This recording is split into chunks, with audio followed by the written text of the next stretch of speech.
welcome to Lockdown 127. I hope you've been watching all 126 so far.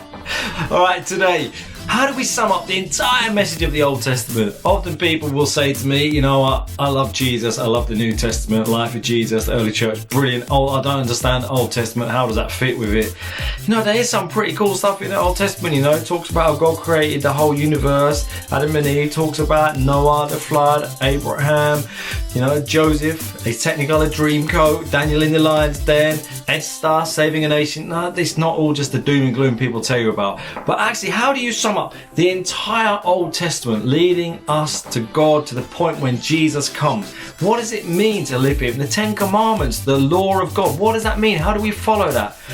Well, summed up pretty nicely here, you know, in Romans chapter 13, verse 8.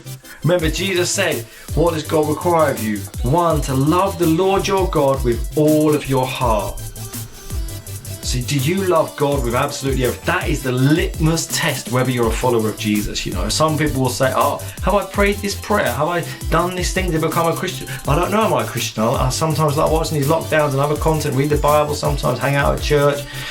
No, Jesus said it's to love God with your whole heart. Do you love God with everything you got? Is He number one, the priority? Is He the desire of your heart? Do you long to be with Him and follow Him? And secondly, Jesus said it's to love your neighbour as yourself. And Paul says this, if you love your neighbour, you're fulfilling the requirements of God's law. Because what does it say? The commandments say, don't commit adultery, don't murder, don't steal, don't desire other people's things. All these commandments are summed up in love your neighbour as yourself. So Jesus actually meant for you and me to put into practice what He said. When He says to love God with your whole heart, He meant it.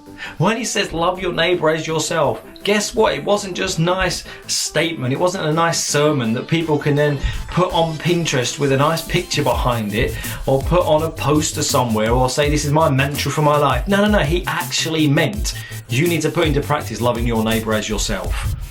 Because if you loved your neighbour as yourself, no way would you commit adultery. No way would you murder someone. You wouldn't even hate on them. You wouldn't want to inflict any violence on them if you loved them as much as you loved yourself. You wouldn't desire what they've got and be jealous and annoyed they've got something you haven't, because you love them as much as you love yourself. You want the best for them. Let's be people who ask God, would you change me? Help me, number one, to love you with everything, God, but then to live that out to those around me and to love them as much as you love them.